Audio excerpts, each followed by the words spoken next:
Hey guys, what you've just seen there is Nameless 2023. This video, I'm just going to run you through the video side of prepping for a show like that. I'm going to show you both first how to actually build a video map within Resolume from scratch of that output map and the input map. And then I'm also going to show you the benefits of some of these big festivals around the world. I wouldn't say all of them do this, but a lot of the big festivals do supply all the files you need to basically just walk in and send your outputs and away you go. So let's start from the very start. We have our Nameless 2023 VX folder that they sent through. Now, I did take all this stuff out of folders and just put it pretty much into one place. When they sent it, they did have it broken into like, you know, Resolume, input map, output map, so on and so forth. But just for ease, I put it all together. And this JPEG of the stage, I have just screenshotted myself. So they didn't send that, I just did that for myself. So this festival and in previous years, they were nice enough to both give a single 4K output or a dual 4K output. So I used two outputs. Let's actually look at that. So this is the XML for the single output, and that is the actual output map for a single output. As you can see, it's got both the pixel size and top and left coordinates. We didn't use that one. We used the two 4Ks. So as you can see, 1 and 2. It obviously just gives you a bit more of a cleaner image as it's not being scaled into one 4K.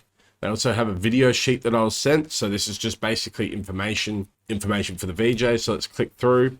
As you can see, that's all the LED screens, the PA tower, and all the lighting, the individual slices in a 2D wireframe view, along with all the type of LED screens it is in terms of tile sizing and pixel counts, so on and so forth, and the LED pitch. So all LEDs 50 Hertz.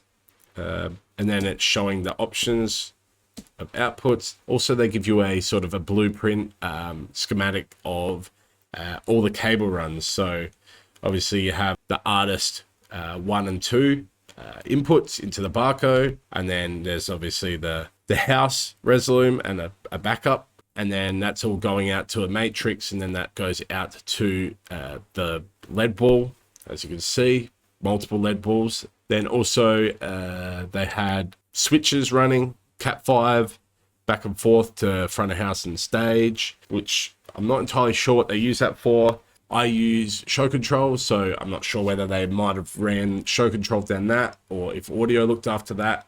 They had 4 lines of SDI that you were able to use. Generally, a lot of the big touring artists, I guess like David Guetta or whoever, generally will tour their own PTZ cameras, and they'll run all that down this SDI. Maybe the Luminex switches might be for like a NDI cameras or whatever else available to the touring teams. And then also, as you can see, they provided a few cameras. So stage cam, stage right, then you had a PTZ cam, a crane cam, and then 2 front of house cams. That's always great. And they do have a recorder that was there. And that's all going through a Blackmagic 8K system. And that is getting streamed back to the front of house area. So they could stream that back to us if we wanted to take one of the cameras, which I did. I took like a DJ center lock off. That's it on all of the pages. Sweet. So that's just a little bit of information that they give you just so you're aware of everything you're walking into when going to one of these shows. Next is the input map that they've sent us. So kind of the layout of the stage, which is very handy. And as you can see, they've got the composition size of this map, which is awesome because it's all within a 4K image. And lastly was that one that I showed you before, which was a bit of a screenshot from their file before, the handbook. And that's just for StageFlow. And I'll show you that when we get to it. Sweet, so that's all we need. So let's close those up and let's open up Resolume, StageFlow up on the right. We have our arena on the left here. Perfect. So as you can see, this is my Resolume file, how I lay it out. This is actually a bit of an older one now, but still the same concept applies. This is a 4K composition and it's got all our time code stuff, as you can see down the bottom, which is the lower 3 layers. Timecode background, which is stuff that I put all on the background, and I have a master alpha, horizontal and vertical for, like, obviously we have kind of like his lightning bolt, which is a bit more of a vertical, which I obviously have it on a vertical layer, and then our stacked logo I have on the horizontal, and lyrics on a horizontal, or it just depends on what the visual is that we put together and how we want to approach mapping it. So we have those 3 options. And then above that, I've got a bus background, which is all the, I guess, bus visuals, as you can see there. There's another one. And then we have the 2 logos, which are not going to work because I haven't done them. But basically, there's a, I could get a preview up. So basically, there is a kind of a burning sort of logo that is done on, I believe it was After Effects, real sort of basic sort of thing. And then same with the lightning bolt, so it's a bit more exciting than just a static visual. I also have a banner one that's sometimes handy to put up, you know, when you have a festival that has a really wide letterbox DJ screen. It's handy to have something to put on that. And then cameras, which that is a capture card that's not obviously plugged in, but I have this sort of screenshot I took at a show. Above that is strobes, chaser 1, chaser 2, outliner, chaser on top of it, and then outliner, which is a cool outline that can go around all your slices. And the last one I don't use anymore, so let's just ignore that one. I feel like maybe actually for the purpose of this video, what I used to do was I used to use kind of like an NDI screen sort of loop on my laptop, because I only had a 16-inch laptop screen and I would run show control. So I would actually capture the live view of show control. I would place it in here.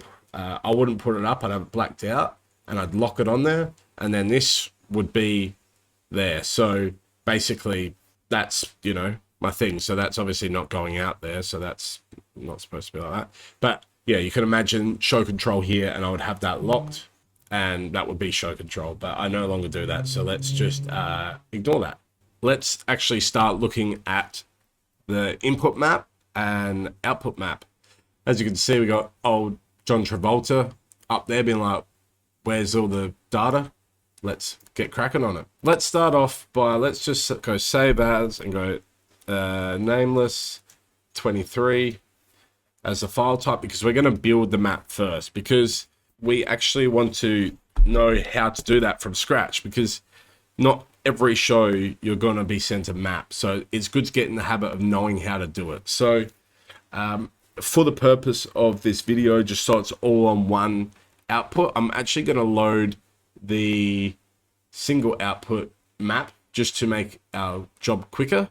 And as you can see, the single output is currently 1920 by 1080. And if that happens, as you can see, you just want to make it the size of a 4K, which is 3840 by 2160. And now you can see that whole map is within there.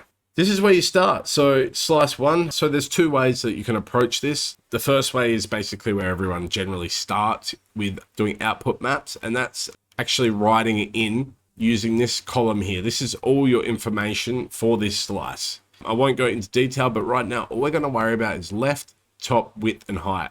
And all that information is written there. So you can go left and you can go 48, 0, and then you want to go 480, 1200. And you'll notice obviously all of the left and top has changed dramatically. You will find it's good to get in the habit of doing the actual sizing of the slice first, which obviously that's done. So now I can go 48 and 0, and that's in the correct spot. Sweet, so that's in the correct spot. But if I was to, let's make a new slice, find another way to do that, which will make my life a lot easier, and it's just a handy little trick to do. We've got F here, so slice 1, obviously always label your slices. A good way to approach this is actually you could just start typing and it runs in the order as you see here, left, top, width, height.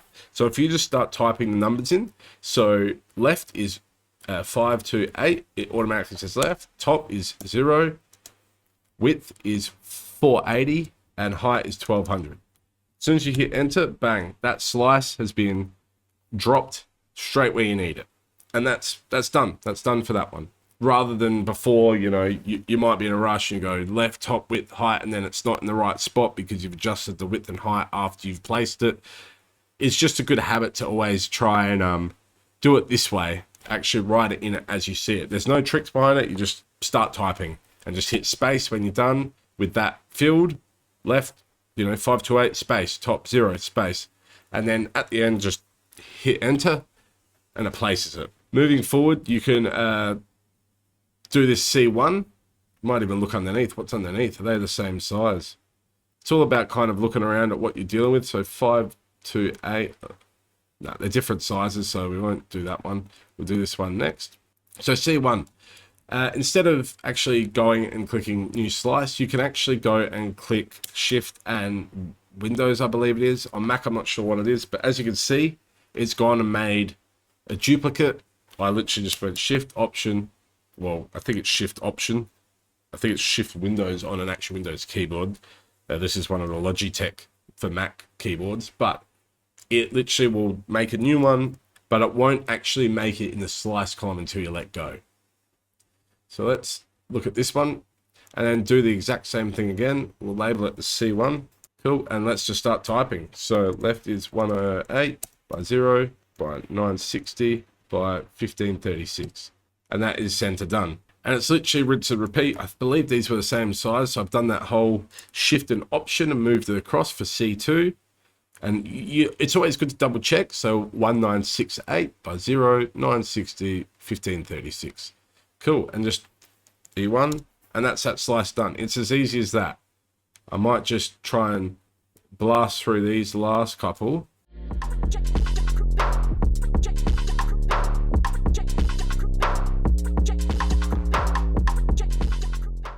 Left. Sweet. So that is the whole map complete. Every single slice is done as per their spec, which is exactly what we wanted. To bring that out, you can see it all lines up, and that would be ready to send to them. If I was to go and send, this map within the actual output, it would line up perfectly. So, for example, if I grabbed them all, right clicked it and went match output shape and saved it, I could go in to here, drag that onto a slice, turn it on, and if we go into the output, it's correct. But even if I get rid of that, turn it on, whatever, it's correct. It lines up exactly. And if I was to output that to them, each screen would come up perfect. So that is pretty much the way to make a map. Next thing I kind of want to cover on top of that is the input side. So output is one thing you don't decide. That is the lead technician's job, or the person that's looking after the actual mapping of the lead ball. So don't overthink it too much. Just copy their numbers or just load it up what they send you. The main thing that's your job is the input selection. Now, the input selection basically is the stage layout that you want to do, the way you want the lead ball to look. So if I was to clear this, right, for example, let's save this. If I was to go and put this test pattern on, for example, and I went here, you want basically it to look as it does without all these slices. So if I get rid of all these slices, as you see it here, you basically want that to look exactly the same on the LED wall that's in front of you. So as it is now, it's not even close. Things are all over the place. So on the output side, it's going to look exactly the same. And if, you know, we look at information thing that they sent, just so you can actually understand it properly in your mind, is if I go to this video sheet, there's all your LED screens. So for example, E1 and C1 are currently in the center, which doesn't make sense because D1, which is over here, is meant to be in the middle of the two of them. Does that make sense? So this isn't how you want it mapped. So the way I would approach that is turn off all the ones that are in the way, and I would start to place things in their right position. So I know D1 is center, C1 and E1 are basically next to it. E1 and C1 are basically next to it with the bottoms lined up. So let's do that. So it's basically trying to put them. I've made a mistake, and this is good. This is good I made a mistake because I've accidentally started moving the output selection. So let's go back. This is where not rushing and really paying attention helps. So luckily we've still got that output map layout on the input side. So I'm going to match input shape, and I just fixed the output map so it's correct for them again. And we can go through again and start laying things out. So the center one is, so we want D1, E1, C1. So D1 is our center. So I'll go center X and center Y. Grab C1, which is on the left. And I know there is a gap there, but for now, I'm just going to place them just so they're pretty much in their correct position. What's the next one we can look at? So as you can see, D2 is underneath and D3 is underneath that. So D3 and D2 is center underneath and D3 is underneath that. And now next, C1, C2, E1, E2. So E2 is on the right underneath this one. C2 is on the right underneath that one. All right, now we've just got A, B, F, G. So A is the wider one. So we've got A wide. So B will line up with the bottom of this one. A there, and then G and F. F will go there. G will go there. So basically now that is the kind of layout of the stage, give or take. So the biggest problem now is a lot of your LED screen isn't in the shot, and that is where you're going to have to go in and figure out your width is actually 4770. So you need to make your composition size bigger, and obviously you're going to also have to make your height bigger. The problem with that is all the screen sizes aren't exactly correct due to the different pixel depth of the LED screens. So you're going to have to go and do some maths, because I'm not really fussed too much about this part. I'm not really going to go in depth with actual like adjusting your slices depending on the different pixel depth. I'm not really too advanced on that side of thing, especially because I use StageFlow personally. So I'm not going to go down that road and possibly send you on a wild goose chase. But I do want to tell you, if you are doing it like this, I did used to go and grab them all as one and, you know, adjust their sizing to fit within that composition. Now, if we actually look, it's not a massive jump in terms of scaling it. I would recommend not doing it. I would recommend adjusting your composition size to be bigger, but that's obviously up to the operator. But with StageFlow, there's a whole different way you can do that. If you do use slices to run your show, continuing on with what I was just saying, as you can see, you kind of want to try and lay out the stage as per, you see it on the right here, you know, same as that. Give or take, I've done my best to get it close. I feel like the only differences, I did have to make, C1 and E1 smaller to the width of the boxes below. Again, this is in the input section.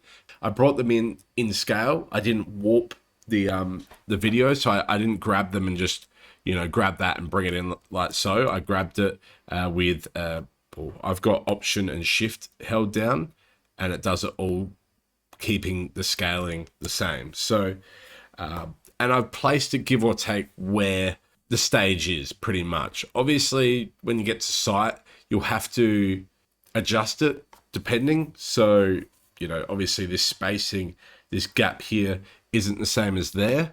Sometimes shows will give you dimensions of how much space is between each, but it's not generally something you can figure out until you get on site.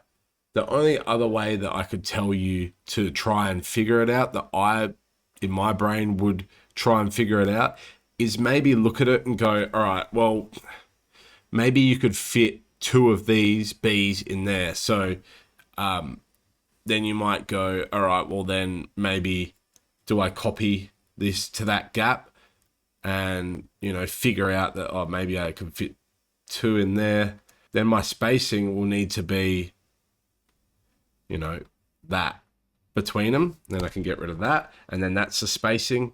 Maybe it's up to you how you want to do it. Only other way would be to load up an image as an input guide, or you can load up into as a image on your background layer and figure it out from there. Obviously, as I was saying before, you need to change the composition sizing, because now your composition, I've made it obviously so I'm within the height of a 4K image. So obviously, as you can see, the height is within the 2160 just by 1 pixel. It's just the width that's the concern now. So that's where I would go and adjust it to be 7072. So we can go and do that. 7072. Now, all these slices are going to fit in the composition. The only issue is all your visuals are adjusted to fit a 4K image, as you see. So you might have to go and resize to, you never want to stretch. Obviously fit, it's already fitting. So that's where you might want to go fill. And then as you can see here, now it's filling that whole space. So, which is correct. When you output to the show, as you can see here, we are outputting and it looks completely weird here. But when you look on the stage, it's going to look as you see here, if that makes sense. There is slices where you can go and grab that, or individual slices, however you want, where you can grab this and you can go and put it on the background layer.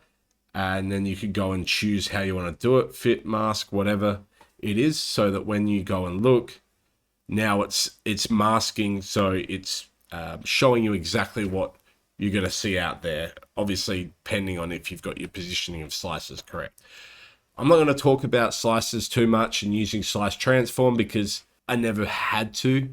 The first year that I did visuals as a job, I was very much an amateur, and the way that I would do it would literally just be like that. I would just leave it like that, and that would be me done. And to be fair, it worked a lot of the time.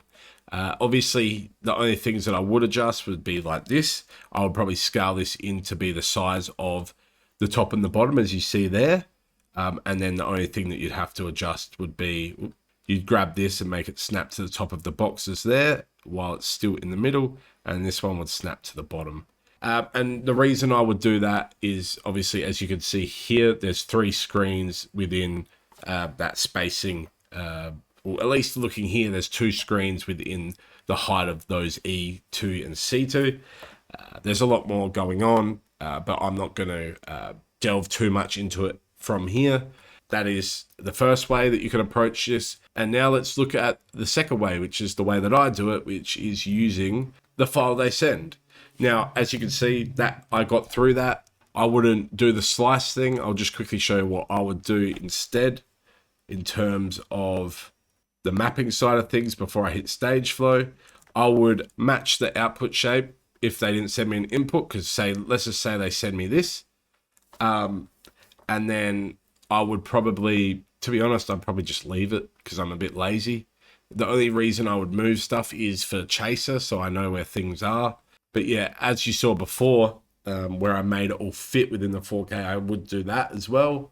You want to try and make your life as easy as possible when it gets to the chaser side, but that's the only place it really would affect you. Yeah, I'd probably just leave it, save it, and then when I actually get to StageFlow side of things, I would do it all over this side. So that's when I would go in and I would go and load a guide. Again, I'm a lot more on top of this side of things. I'll scale it up generally until, say, one of these screens is about the same size as a slice.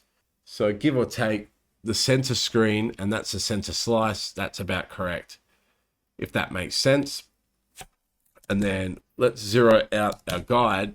So now that's when I'd start moving things around. So I'd go through and I'd go, all right, so B is there, so I'll bring that to B, and then so on and so forth. A, put it to A, and work my way through. But for the purpose of this video, I'm actually going to do the two outputs because that's what I use for the show. So let's load that up. Let's go to desktop, Nameless video, two outputs, and load up the map they sent. So we'll go file new. Cool. So this is what they sent. This is what I received from them. So output one, as you can see, there's those three. You can, if you need to, go into two outputs and go, that's output one, and then that's output two, just for, you know, peace of mind when you're on site, that, you know, all your slices are as correct as they can be. You generally, once it's correct and they've confirmed that that's what it's going to be, you don't need to look at it. When I say two outputs, if anyone's unsure of that, that literally means you're plugging two HDMIs into your laptop and you're having it output 4K, as they've wrote here, at 50 Hertz. Obviously, if your laptop can only do one 4K and one HD, you're not going to do that option. You can do the single 4K. Pretty much my whole, so I started at, when did I start? I think I started at the end of 2021, going into 2022. And now we're at 2025. So since then, I have only had, I believe, one show where I've had an issue sending more than one output at a show. And that was, I think that was in Germany. There was a festival that required two. And at the time, I had a laptop that could only do one, which I thought I was okay because this festival here supplied me with options, whereas this other festival didn't, which is, it's fine. That's, you know, it is what it is. Not this festival, I'm saying the festival that didn't supply it. It was lucky for me that the whole center sort of part of the stage was one output, and then the really wide screens at this festival, another output. And it worked fine because I just said to them, can you just run the iMags on those wide ones? And we were sweet. So yeah, since then, you know, 2022, 2023, 2024, and now we're 2025. So 3 years I've been doing this for, at stages like this, bigger, you know, Perukavilles, Airbeat ones, Open Beats, Nature One. There's a whole bunch of festivals we've done. Electro Beach, don't want to forget Electro Beach. That's one of our favorites. So I haven't had issues of not having enough outputs. Even, you know, Airbeat one in Germany, they've required 3 4K at 60, I think it was, outputs. And I was able to do that. So, you know, it's not impossible. I run the M1 Max from 2021. Well, I got it in 2022, and that does it fine.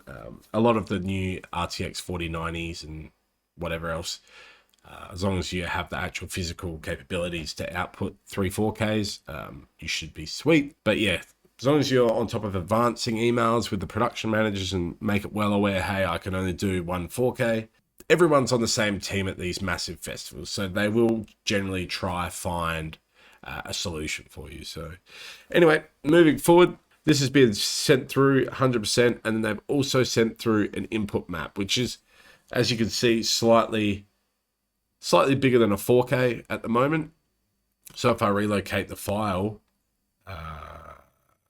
input map, as you can see, it looks like what they've done for their input map is literally what I did, and grab it and drag it until it fits. So they did.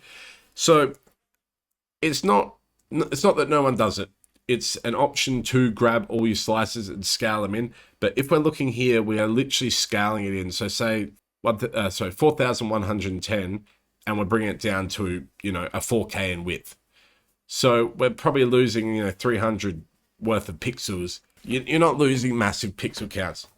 There's going to be someone watching this that's going to be like, no, don't do that, leave it. You know, the full size, don't do that. And, you know, just make your output slightly bigger, which, to be honest, I probably would. The only other alternative I might do is drag that down to the bottom and chuck that on top because I use StageFlow. So that's probably what I would do personally, because it fits. It's all within a 4K image. We're not losing anything anywhere. Sweet. So that's probably what I would do. You know, there might be some people that be like, why would you do that? It's all within the 4K image and I can fix it up in StageFlow. So let's just go with that. That's my input map, output map, sweet, because, you know, they set that already. So let's save and close, and let's actually look at StageFlow for the first time. And as you see, it looks like Lord Farquaad's helmet. Crown. Little side note, within Resolume, I have these two screens. I generally would set, you know, the top one is screen 1 and the second one is screen 2, so I can see them. This layer generally gets set to either preview, or a lot of the time it shows when I have them, I'll set it to cameras. So during the set, because I always will either use my Marshall, which is a CV506, I believe it is. I'll either have that on at all times there, and I lock my camera. I only use the one camera, so I lock it and I go and I bring it in and out. Let's actually start on StageFlow. As I said before, let's bring a guide in. I'm happy with that in terms of sizing. So what I would probably do next, me personally, is I'd turn all my slices off within StageFlow, and I would quickly just spend a bit of time to focus on what's going on here. So you can bring that up in brightness, but I like to bring it up until I can only just see the X and Y for this stage. So I'll zero the X, obviously, because you want all your visuals to kind of start in the center, and I'll zero the Y. But as you can see here, that means that your center point is pretty much the height of the DJ. DJ is obviously not centered, but the height of the DJ, but you probably don't want the central position of your visuals, if you're using it as one image, to be there. Because when you grab your looks and you do 0, 0, that's going to be the center of your visuals. So what I would personally do is I would bring it up until pretty much a point of maybe just under that Nameless logo, where you kind of center of these screens. Make sure you still center on the X-axis and have a look. All right, so in perspective of the actual stage, it's probably not the greatest spot, because you've got, firstly, this screen's going to get next to nothing, which is okay.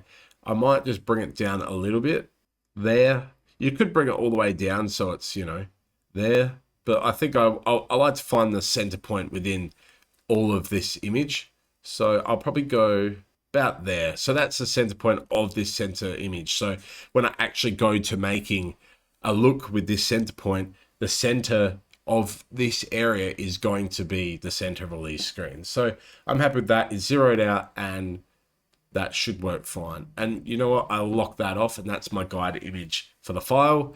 And this is where you want to save it, because nothing worse than losing a file. So, and that's all done. And now we can actually look at our looks. There's all our slices, and you literally just compare what's down here to what's there. So we can go and we can go from left to right. Let's just grab A, B, F. We'll do F and G on the opposite side. I'm just kind of getting things to their area. I'm not really placing them perfect as of yet. D1 is the center up the top. C2, E2, that can go over there. Place them where they're supposed to go. And then that one, and those two over there.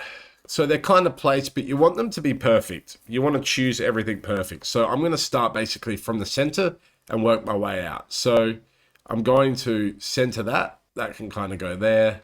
That can go as close as possible. And you can literally just grab the opposite side and then snap it to what it is. So we'll get this one to be in line with the top of that. And then this one I can grab, that's centered with that. This one is meant to line up with the bottom of, lines up with the bottom of D3, which is the DJ screen.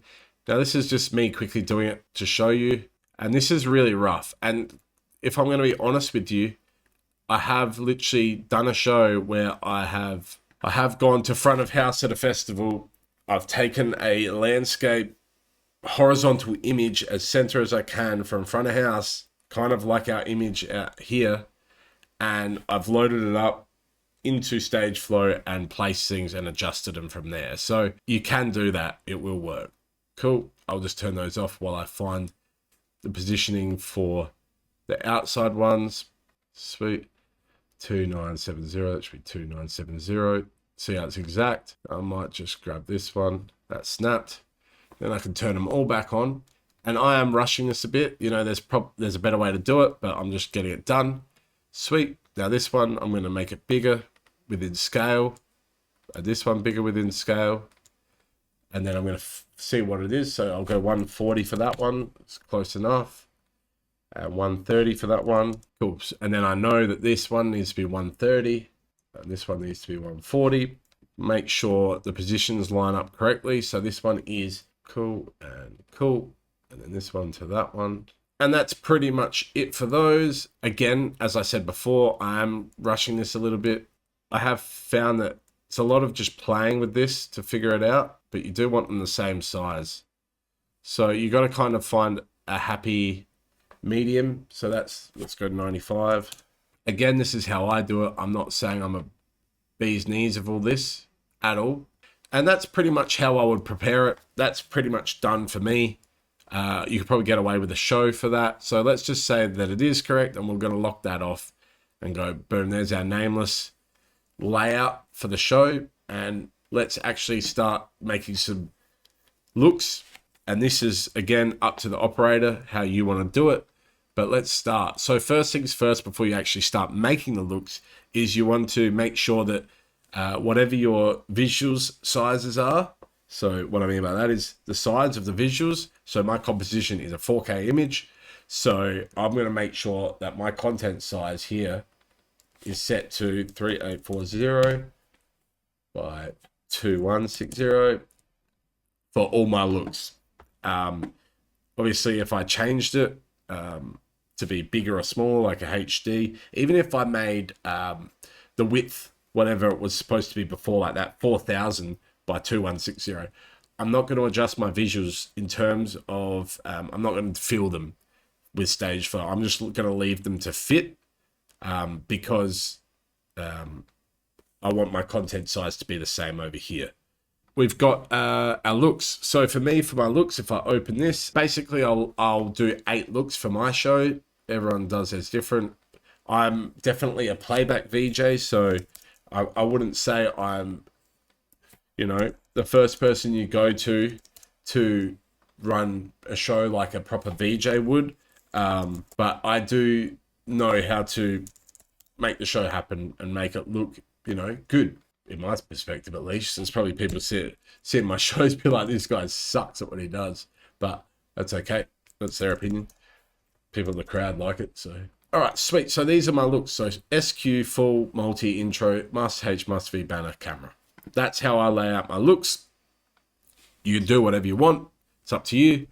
But we'll start with the full one, just so you can see what's happening here. I might make a preview for you as well, just so you can see what's going on. And this will be a live sort of preview for you. That's basically a duplicate of that, and it's going to show you the visuals come up. So let's start with, I'll quickly show you actually a good way to test on site is under sources, you've got StageFlow test card. Now, if you've got StageFlow, you can use this, and you literally just drop it on a layer that has nothing on. So you want to turn StageFlow off, clear that, and let's run the card. So as you can see here, it's obviously this is going to look confusing to you. Let's just set that to camera because that's normally what we do at a show. Maybe not. I don't want to look at him the whole time. But as you can see here, it's giving you a cool map to show you how you've laid out your screens in StageFlow. And obviously at a show, if these screens say a lot higher, this line here won't line up as nicely, or, you know, this yellow circle coming around won't look correct. And you might actually have to go in, you know, at some shows and adjust, scale the size up and down and place it in the right spot. And you can go quite in depth with that. As you see, my center point is the XY here, which is why that's in the center. It also gives you the information of the stage and the composition size. So it's telling me I've got a 4K composition and my actual stage size is like quite wide. It's 10,000 something. And that's what this whole width is. There you go, 10,839 by 1595. But yeah, that is a another great tool to use, which is just literally in sources SF test card, and that's how you can check it. There is also features within that. If you select it, you can show line, which you can wipe that line that, you know, if you use Resolume test card, that line that they give you in Resolume where it does the whole wipe across, you can adjust the angle. So if I was to put mine at a 90, I can wipe down, make sure they all line up top to bottom. And then you can also go and put it to 0 and do the same thing left to right. Make sure they all line up how you want them to. That's one option. You can also use a circle, so which comes out from the center, goes out. Cool little trick to know that that's available, and that's a good way to test your map. But what I'm going to do now that I'm happy with that placement, I'm actually going to start on my looks. First look is going to be full, so let's turn that off, turn this on. Obviously that doesn't look correct, as you can see over here, because obviously those slices were put on top in the input map. So let's turn StageFlow on, and we're going to make that first look. So you want to select on it, double check, make sure it's a 4K content size, select all of them and hit focal, and boom, it's brought up the map and it's all lining up. Obviously, you know, it's a bit big in terms of all this dead space on top and bottom, but if you wanted just a full single image to go across all the screens, obviously there's all this space in the gaps. This is what it's going to look like. So you know, when you put a visual on it and turn it up, you can't really see it there, but as you can see, it's, you know, showing the center. There you go. Looks kind of cool. We could always bring the guide down if we want a bit. Cool. You can see it. Looks cool. Let's go back to actually mapping it. So that's the full one. So that is actually what I do for my full, and you can label it if you need to, so you know what's what. Once I'm happy with that, the full look, I actually move on to what I call squashed. And the reason that I have a squashed is because we have a lot of content that either comes in slowly as a full image, so it's a full color, it's never a something that has to stay symmetrical. So it's not going to warp. I'm never putting a picture or a name like of a face or an actual object. It's always like a curtain sort of closing slowly of a solid color. Or it might have, like, we have a song that we play occasionally where we have a wipe going up that's like a VU meter. And I don't want that to wipe when I'm missing half of the image. So for example, with that, if I had that one, there's all that space at the top and bottom of this one where it's like nothing. Oh, there it is. Oh, nothing. Oh, you know, do you know what I mean? You're losing a lot of space if you bring something in from top and bottom. Nothing, and then it just comes in right at the end. So I decided to do a squash look, which is literally the full look, but I grab them and I bring it all in. And if I have more of a vertical layout stage, I'll bring the sides in. But I basically bring them in until they snap to the tops and the sides. So as you can see, so I bring it up as high as I sort of can. So it starts at the bottom and finishes at the top. So, you know, it just makes it a lot easier for me to run that look. So I can just switch it over really quickly. And if it does that thing or it brings in or whatever it might do, it's doing it the full image across the whole stage. I don't do that with an actual image that it's going to affect the look of the image. For example, so if I use this visual, see how much it's stretching it, or that one, or any of them. See how stretched the face is? You don't want to do that. That's not what I'm trying to do here. Squashed is literally only for those certain moments.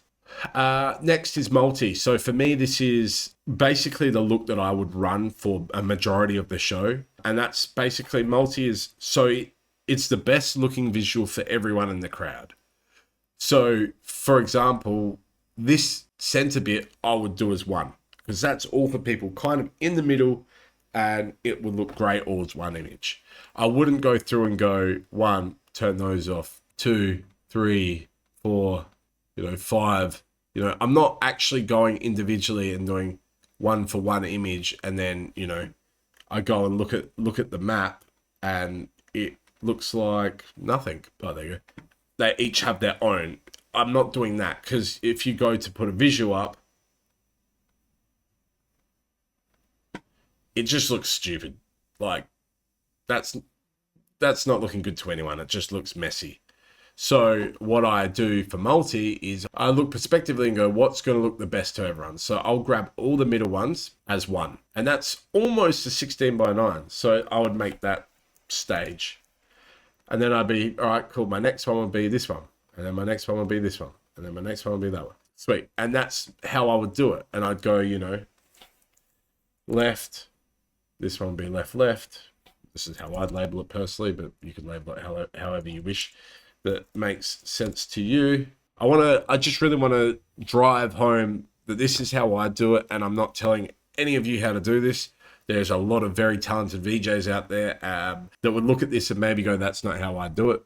That's fine. I'm just trying to share how I do it as a lighting guy that runs video and has been lucky enough and privileged enough to do it on some of the biggest stages in the world, and this is how I've gotten through it. So again, don't sit there and be like, you're wrong, you're wrong. If you disagree, that's awesome. You can let me know in the comments of other ways to do it, but this is how I do it. Getting back to it. So that's probably how I would approach multi. You can, if you wish, you can go through and maybe choose the left ones, and you can like flip the perspective the opposite way. So when you do run, you know, a visual, they're kind of going together. Keep in mind that it's still going to look interesting because you still have the center one copying the right hand side. So you got to decide what you want. See, like it looks nice if the center part's not on. It looks cool because they're going together, but the middle might look a little bit weird. So, you know, it's up to you how you want to approach that. So that is how I achieve my multi look. Pretty much it for most of the show. The last one is intro, and that I basically like to really pull it back and save the rest of it for once we actually got into the show. So what I mean by that is during our intro, I'll only run certain parts. So I might just run this middle bit and none of the outside. So everyone's focused in this middle part. I might even go as crazy as to just do this bottom bit for the intro, just so all the eyes are looking straight at where the DJ is going to be. I feel like for me and our team, they probably would want me to do all of this center part, so it's all the center. Everyone's looking in that main position. When I do switch it to multi, it's the exact same look. So now between the intro look and then everything turning on, nothing changes in the middle there. I do run square as my priority. Obviously, square overtakes everything because I use square quite a lot. But that's intro. It's basically at the start of the show to direct all the eyes to where the artist is. Let's move on to logos. I'll just show you quickly with this visual here what they all look like. So square obviously looks horrible because it's been squashed. Full is the same thing but not squashed across the lot. Multi, each of them have their own image. So center and then the left and right columns all have their own image. So if I do this one, they all have their own look. And then lastly, for my last look is just the intro. It's only happening in the middle.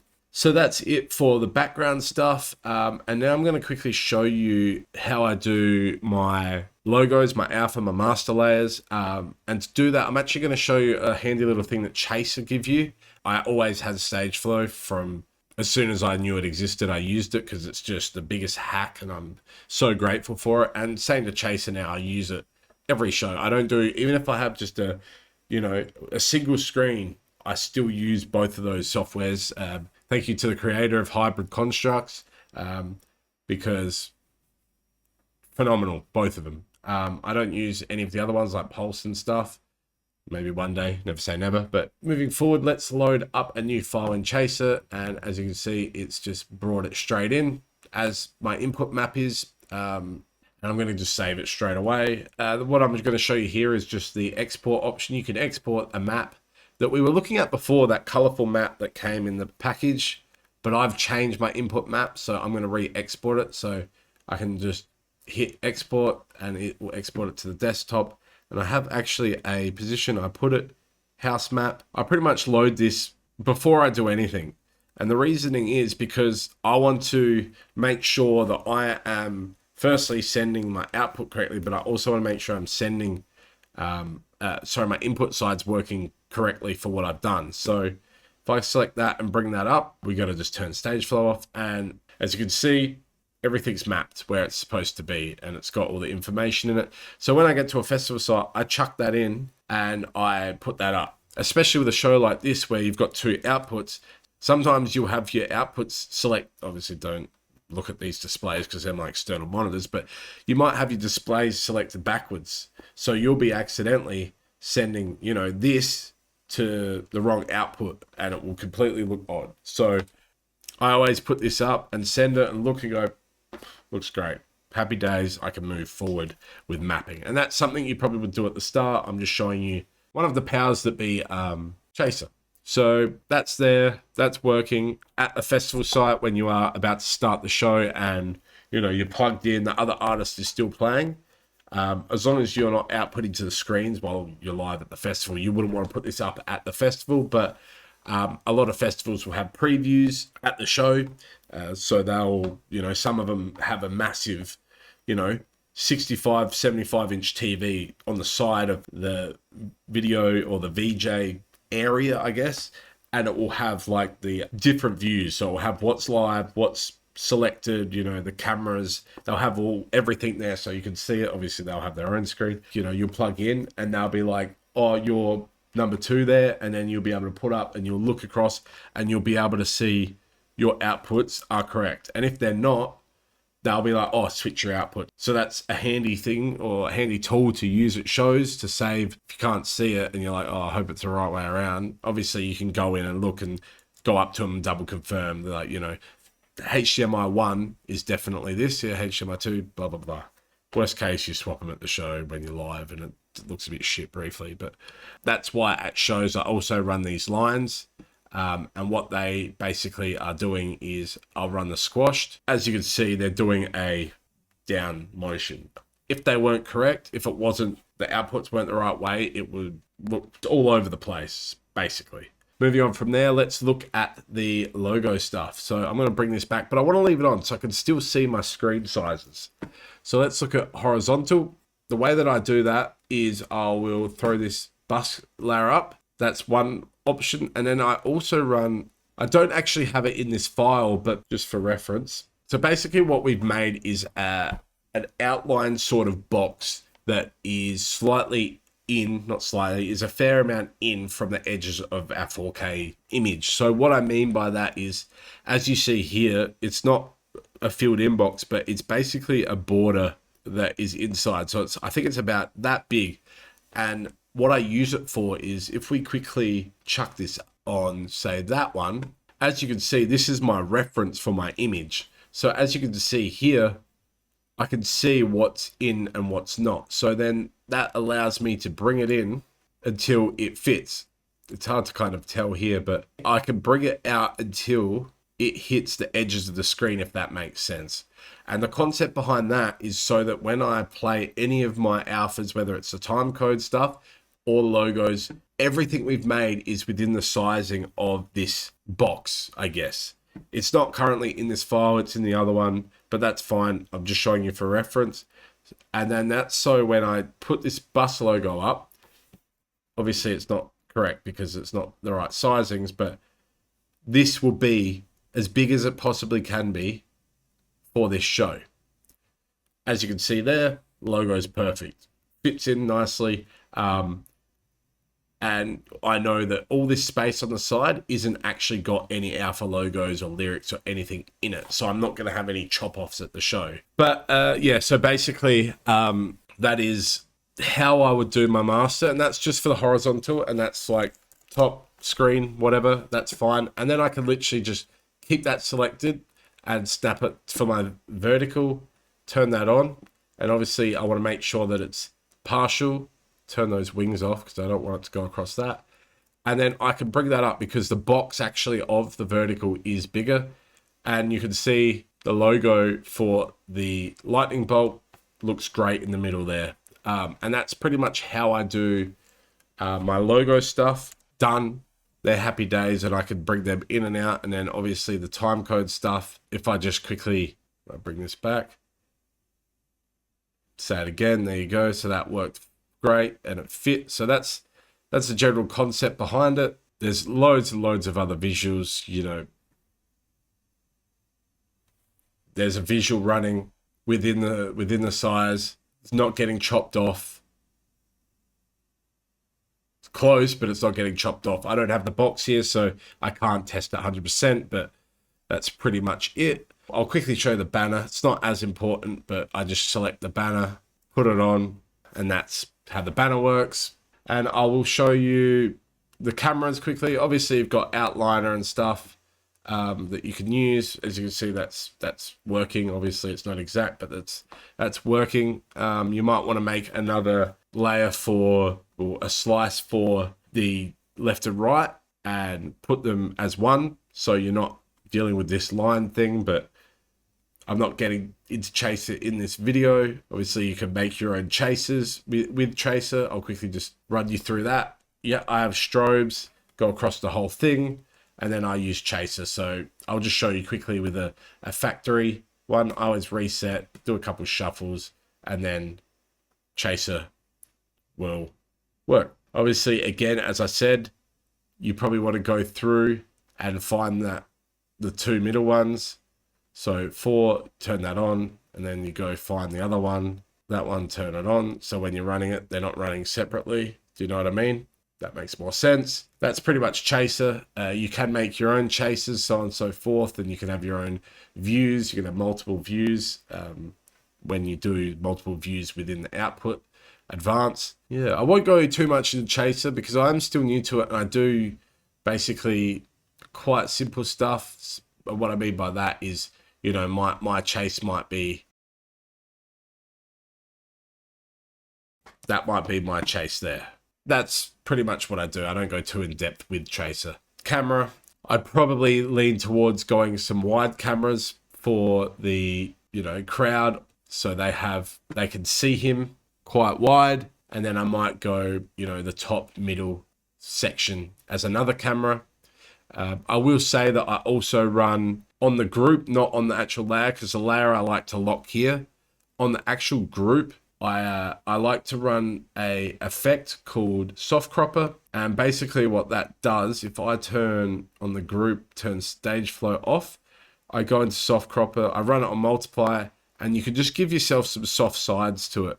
So, you know, 71, and it helps to soften the sides and the tops of the image. You might need to bring that bottom one up itself and then pull back the soft a bit. So now that's your image, you turn StageFlow back on, you know, it is where you need it. It is a bit softer, and you might have to go back through and go, all right, so I need to bring, you know, the sides in a bit. Again, this is how I like to do it, you know, the top down a bit, bottom up a bit.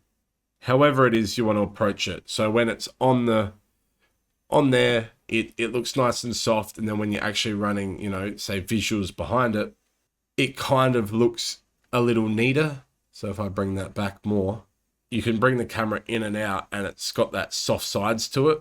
Takes a bit of fiddling around to get it correct.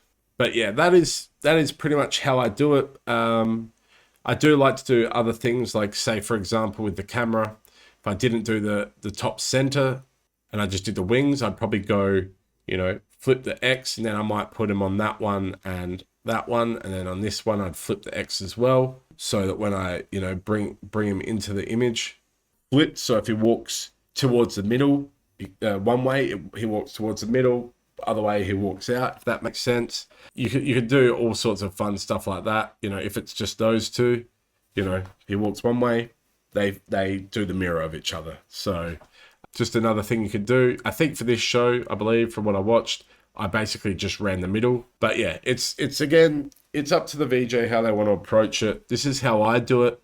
I'm not at all telling you that this is how you should do it. This is, again, how I approach it. I'll put that up. I hope this video helped you guys. If it did, let me know. If you have suggestions, let me know.